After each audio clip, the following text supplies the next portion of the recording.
Parte 7 del tema de las diferencias que hay entre las doctrinas católicas y protestantes, evangélicas. Y vamos al punto 8. El punto 8 es: la salvación de Dios es por la fe en Jesucristo. Es el tema más extenso de la Biblia, ocupa la Biblia entera, así que vamos a hacer en varias secciones para no hacer mi típico vídeo largo, extenso, y vamos a ver si con este tampoco me alargo mucho en esta primera sección. Así que decir que ocupa la Biblia entera es decir que ocupa desde Génesis, el primer libro, hasta el último, que es Apocalipsis. Así que desde el primer capítulo de Génesis hasta el capítulo 22 de Apocalipsis contiene el tema de la salvación, contiene el tema, ¿ok? Hay muchos temas en la Biblia, hay muchos asuntos que toca la Biblia, pero el tema se halla contenido a lo largo de todas las escrituras de la Biblia entera. Jesús enseñó a dos de sus discípulos en el camino a Emaús, que era una población hacia la cual se dirigían dos de sus discípulos después de la crucifixión, sin entender, estaban discutiendo qué es lo que había pasado, qué es lo que había sucedido, cómo es posible que haya pasado esto con ese Jesús tan famoso que existió y que hacía unos días habían crucificado. Y no entendían al final todas las cosas. Entonces el Señor se aparece a ellos y Él les dice cómo todas las escrituras hablaban de Él. Disculpadme, cojo la Biblia que la tengo aquí.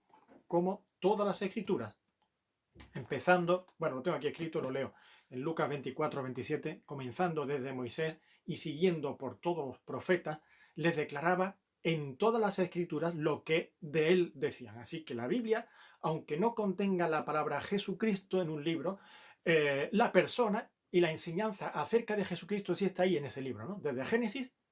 Y mirad que ya al principio de todo, cuando el hombre cae en el pecado, ya Dios está diciendo a la serpiente, tú le herirás en el calcañar, es decir, una zona baja del cuerpo, una zona que no va a hacer daño, pero no va a ser mortal, más él, la simiente de la mujer, el descendiente del ser humano, que es el Hijo del Hombre, representante del hombre, y es Dios hecho hombre, te herirá en la cabeza. Es decir, Satanás haría daño a la simiente de la mujer que era Jesús, y ahí está la persona de Jesús. Entonces, ya desde tan temprano, primer libro de la Biblia, en el tercer capítulo. Y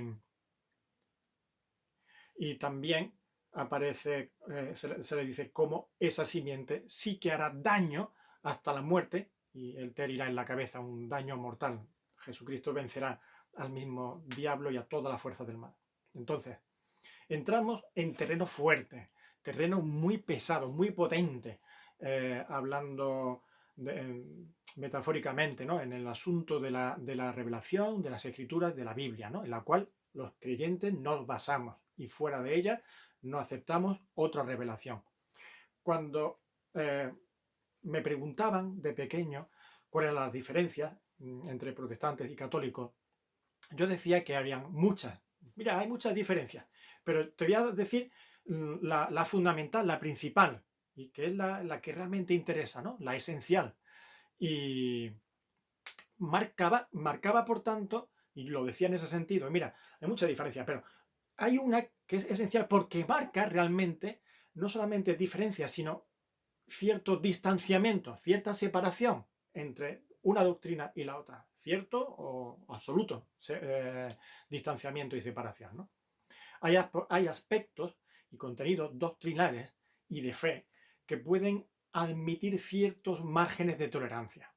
Me refiero a que no van a implicar un traspaso de los límites marcados por las escrituras para lo esencial de la revelación divina. Dios ha revelado mucho acerca de sí, de su voluntad, de sus propósitos, pero hay un meollo central el cual no se puede traspasar. Hay otras cosas sobre las que se pueden hacer cierta tolerancia, digamos, ¿no? Cierta laxitud, pero hay otras que no hay permiso bíblico para saltarse ni un solo milímetro. De aquí no te puedes saltar, si no vas en contra de Dios directamente, de la doctrina de la salvación. Cualquier modificación, entonces, en ese terreno, el terreno de la salvación, cualquier modificación, cualquier traspaso del límite en esa doctrina, atenta contra la persona, contra la obra y contra la parte central de la revelación de Dios en su palabra. Me explico. Mirad, no va a afectar en absoluto a nuestra relación con Dios ni a nuestro destino eterno el que creamos que Eva comió una manzana o no era una manzana. O que eso fuese así o no fuese así, eso no me va a afectar, al igual que tampoco me va a afectar el que unos digan que habían tres reyes magos que fueron a visitar a María en Belén en el nacimiento de Jesús, o que no eran reyes, o que no eran tres, o lo que fuese. Bueno, la Biblia está escrita concisamente, pues por ejemplo, respecto a los de la manzana, pues no dice que hubo manzana, que era un fruto. Respecto a los reyes magos, pues no dice que eran reyes, que eran unos magos de Oriente, y no dice que fueran tres, sino que fueron unos magos y hubieron tres tipos de regalos: oro, incienso, mirra. Entonces ahora pues unos dicen que eran tres, porque eran reyes, porque los magos eran gente influyente. Bueno, esos detalles no afectan realmente a mi vida espiritual, a mi crecimiento espiritual, y mucho menos a mi relación personal con Dios. ¿Qué es lo que Dios está buscando? Volver a tener una relación personal con sus criaturas, con el ser humano. Así que cambiar o trastornar la doctrina de lo más importante que existe para la humanidad, que es la salvación, eso ya sí que no hay cabida a la tolerancia. En lo demás, pues mira, ¿tú crees que son tres reyes magos? Pues créelo. Que no fueron reyes, pues vale, de acuerdo. Podremos quizás perdernos ciertos detalles que impliquen cierto beneficio a un conocimiento, a alguna aplicación personal o práctica en nuestra vida, pero que no va a influir en el destino eterno de mi alma. Pero el tema de la salvación es intocable, porque ahí involucra el destino eterno de mi alma y de mi vida entera. Mira, es como si cogemos un coche y le cambiamos el color de la carrocería. Pues eso no va a afectar a nuestro viaje ni al funcionamiento del coche. Tan solo puede afectar a que pase o no pase la ITV. Mira, tiene que estar conforme a esto y este color no coincide con los papeles, y pues mira, pues tienes que volver y hacer las cosas como son, ¿no? Pero el coche funciona, tú podrás salir de viaje en cuanto esté el coche legalmente con respecto a los papeles, etc. Pero si tú coges el coche y cambias piezas del motor y modificas el motor como a ti te parece, no solamente no vas a viajar, porque no va a llevarte el coche a ningún lado, sino que el motor no va a funcionar. Y si lo arrancas para intentar que funcione, incluso hasta puede romperse. Así que en ese sentido es lo que estoy intentando explicar con el tema de partes fundamentales y esenciales de la doctrina y lo que no lo es, lo que permite cierta tolerancia o laxitud y lo que es absolutamente inamovible. Ahora voy a empezar entonces el tema de la salvación de Dios, que es por la fe en Jesucristo. Lo voy a empezar con una pregunta. Hasta ahora ha habido una introducción. Ahora lo empiezo con una pregunta un tanto extraña, ¿no? O atípica. Pero yo lo voy a empezar así. ¿Qué es ser cristiano? Pues mira, ser cristiano para muchos es pertenecer a la religión cristiana. Así que en España hay muchos cristianos, porque hasta hace poco pues España ha sido un país católico, apostólico, romano. Y todos los que eran españoles bautizados en la fe católica, apostólica, romana eran cristianos. Entonces, pertenecer a la religión cristiana te hacía cristiano. Eso para muchos, o para la mayoría. Para Dios, y lo que Dios dice en su palabra, ser cristiano es nacer de nuevo y pertenecer a Cristo. En lo primero, en el tema que hemos dicho de pertenecer a la religión cristiana, muchos ya no creen. Ni yo. Yo nunca creí. ni en la religión cristiana, ni en ninguna religión. En lo segundo, en nacer de nuevo y pertenecer a Cristo, es en lo que estoy. La religión es creada, es utilizada y promovida por el hombre. Enfoca todo en el mérito del hombre, en el protagonismo del hombre, y está construida conforme a los pensamientos, a las estructuras mentales del ser humano y a la forma que el ser humano tiene de ver las cosas y de juzgarlas. Y así es entonces como confecciona una religión. Llámese del nombre que se llame, incluida la cristiana. Ahora, el mensaje de Dios, no la religión de Dios, sino el mensaje de Dios, es por voluntad de Dios, originado en Dios mismo, es decir, brota de él, emana de él, con el protagonismo y con la centricidad en Dios mismo y estructurado conforme al pensamiento, a la visión y a la voluntad de Dios, donde todo mérito recae en Dios mismo, todo protagonismo es de Dios y todo es para su gloria. Lo que va a marcar la diferencia entre la religión y el mensaje de Dios es el hacer versus el ser. Hacer en contraposición a ser. ¿De acuerdo? La religión se plantea siempre sobre lo que el hombre puede y debe hacer. Y el mensaje de Dios se plantea sobre lo que el hombre es y lo que es llamado a ser por parte de Dios. El Evangelio entonces presenta dos casos para mí muy ilustrativos en este sentido, ¿verdad? Y que nos pueden iluminar mucho acerca de esta cuestión. El hacer o el ser y lo que somos llamados a ser. Mira, hay dos casos en el Evangelio. Son preciosos, son a mí me encantan, son conmovedores y tremendamente ilustrativos. Uno es el caso del joven rico, se conoce así, el caso de la historia del joven rico, y otra es la oración del fariseo y del publicano. Mirad, os lo leo. El joven rico. Entonces vino uno y le dijo, maestro bueno, en Mateo capítulo 19, versículos 16 al 22. Maestro bueno, ¿qué bien haré para tener la vida eterna? ¿Qué bien haré hacer para tener la vida eterna? Él le dijo, ¿por qué me llamas bueno? Ninguno hay bueno sino solo Dios. Mas si quieres entrar en la vida, guarda los mandamientos. Le dijo, ¿cuáles? Jesús dijo, no matarás, no adulterarás, no hurtarás, no dirás falso testimonio, honra a tu padre y a tu madre y amarás a tu prójimo como a ti mismo. El joven le dijo, todo eso lo he guardado desde mi juventud. ¿Qué más me falta?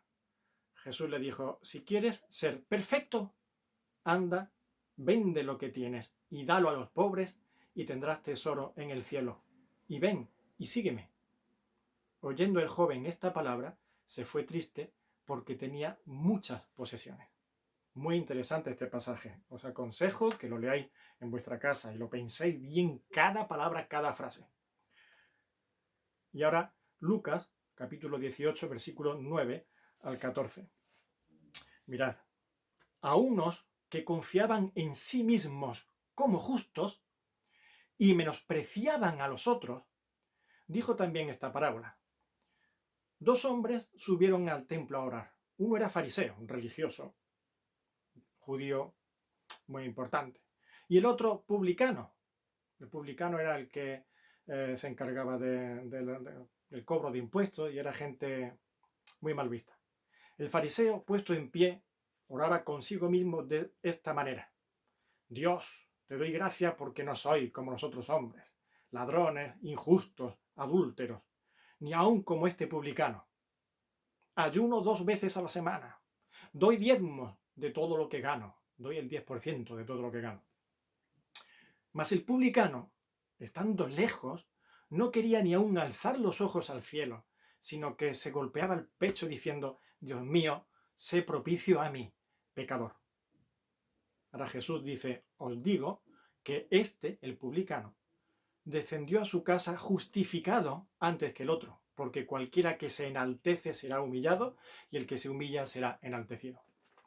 Mirad que creo que es tremendamente ilustrativo y revelador ambas historias. En el primer caso, en el del joven rico, nos muestra la incapacidad de llegar a la exigencia de Dios por parte de ningún hombre. Ningún hombre puede cumplir lo que Dios exige. Dios no llama bueno a cualquiera, y por eso cuando el joven se acerca y le dice, maestro bueno, ¿por qué me llamas bueno? ¿Verdad? Ya lo dijimos en otro vídeo, en otra ocasión. ¿Por qué me llamas bueno? Hombre, eres bueno, ¿no? Pues bueno solamente hay uno, Dios. No hay ningún hombre que se pueda decir bueno. Así que o Jesús es Dios o no le llames bueno. Interesante. Pero la exigencia de Dios, por tanto, es demasiado elevada. Tremendamente, sublimemente elevada para con el hombre, como para que ningún ser humano pueda justificarse por medio de las obras y lograr, por tanto, la aprobación de Dios por medio de las obras. Al joven rico le quedó muy claro. Hombre, yo hago todo esto, cumplo aquello, cumplo, todo eso lo cumplo. ¿Me queda algo más? Sí. Vende todo lo que tiene y dalo a los pobres. Sigue apretando, el Señor sigue apretando, ¿no? Tú quieres hacer, pues el Señor te va a pedir la perfección. Si quieres, mediante todo lo que hagas, agradar a Dios. Y no se puede. El hombre es incapaz. Y en el otro caso, dos hombres, dos actitudes y dos resultados. El uno religioso, aparentemente piadoso, bueno, aprobado por todas las exigencias religiosas de su secta. Y el otro un recaudador de impuestos, normalmente vendido a la autoridad de aquel tiempo que eran los romanos. Y aprovechando su puesto, pues robaba al final a los pobres y a los débiles, porque si a los romanos tenía que darle 5 denarios de impuestos, pues yo te pedía 7 y te obligaba a que me diera 7, me quedo 2 en el bolsillo y 5 para los romanos. Entonces eran gente muy mal vista y ciertamente malhechores. Uno se acerca mucho, está muy cerca del templo, y puesto en pie, orgulloso de sus méritos y de su valía, empieza a hablar a Dios. ¿Y qué es lo que le dice? Gracias porque yo no soy como esto. Porque yo he hecho y he hecho y he hecho, y yo no tengo nada que ver con esta gente y cómo son esta gente. El otro se mantiene lejos. Dice que ni aún se veía digno ni de alzar los ojos al cielo, sino que humillado, postrado, oró a Dios. No se consideraba digno ni siquiera de estar ante la presencia de Dios. Y no tiene nada que entregar, no tiene obras que decir yo he hecho. Más bien había robado, más bien había mentido, había extorsionado. Solamente tenía una cosa, reconocer su incapacidad y ofrecer su confianza y su fe en Dios, de que Dios podía proveer aquello que él mismo, que Dios mismo demanda y que ese pobre hombre no podía ofrecer. Así que Dios me está pidiendo algo que yo no puedo dar, pero Dios provee para que lo tenga a su favor y se lo pueda ofrecer.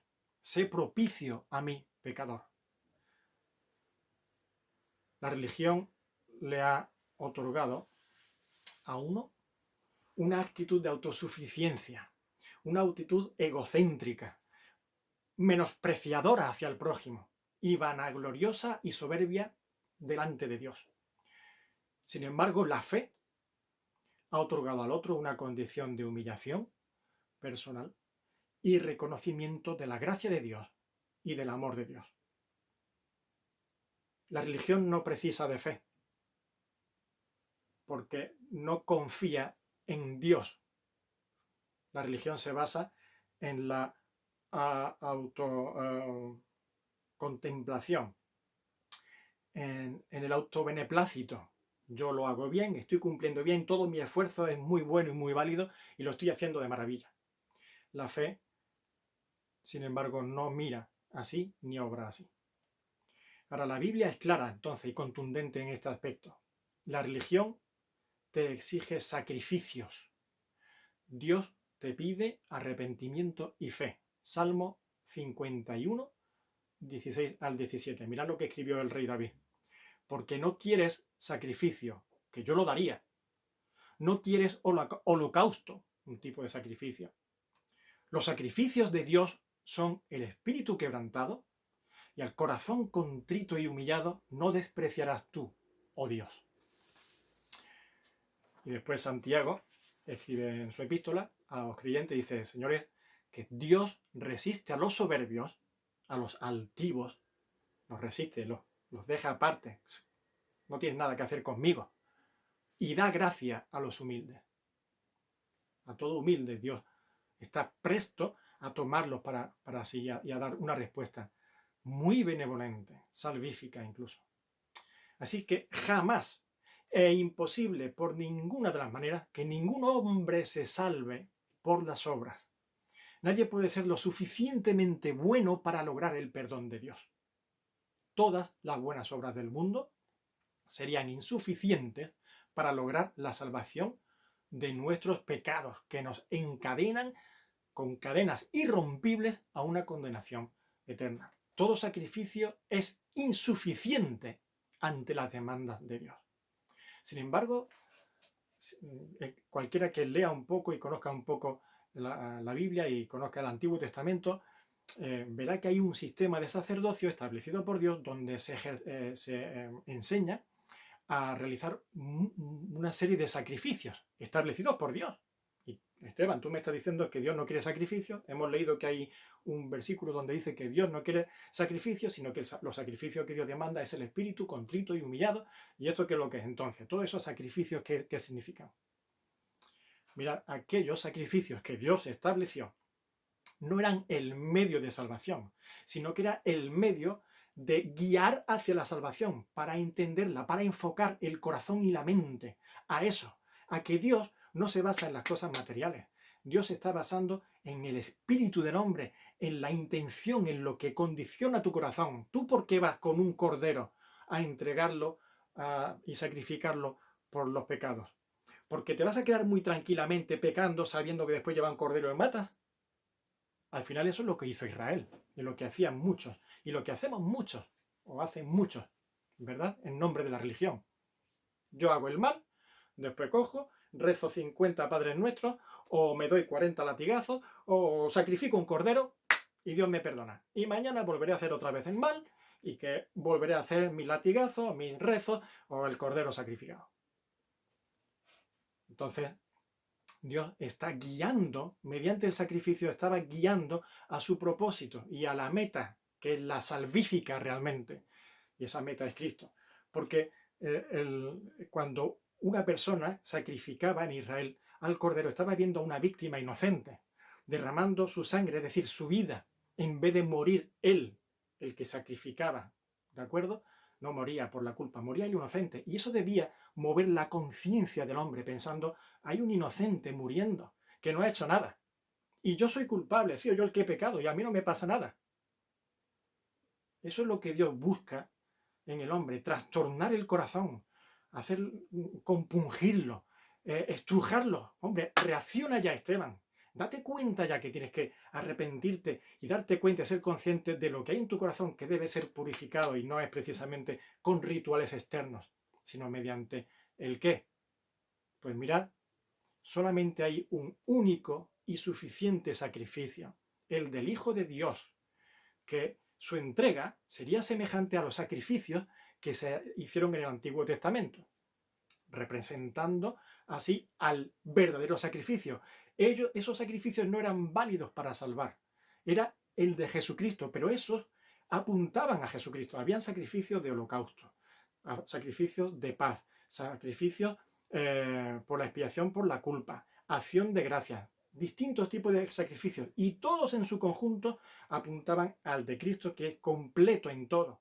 Hace de holocausto por nosotros, hace de paz, hace de gratitud, hace de expiación, de perdón, de santificación, de tantas cosas reunidas en uno solo, y una vez y para siempre.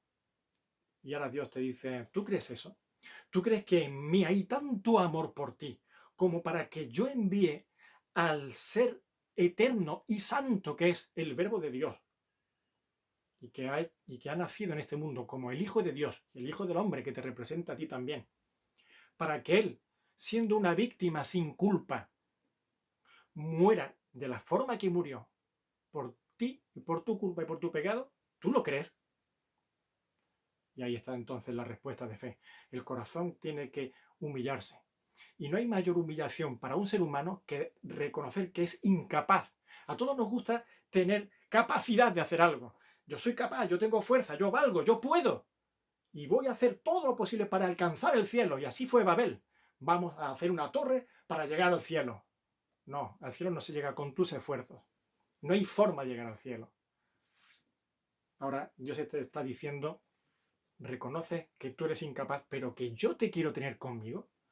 Reconoce que te quiero tanto, que el amor de Dios es de tal manera que ha amado al mundo, que ha dado a su Hijo unigénito, el único que hay, lo más querido de Dios en toda la creación, visible e invisible, para que todo aquel que en Él cree no se pierda, sino tenga vida eterna. Pues este es el meollo de la salvación. Ser de Cristo, habiendo nacido de nuevo, no haciendo tus propios méritos, sino humillándote por la fe, aceptando al Señor como único y suficiente Salvador. Pues termina aquí la primera sección de este punto 8 y nos vemos en la siguiente. Un fuerte abrazo a todos.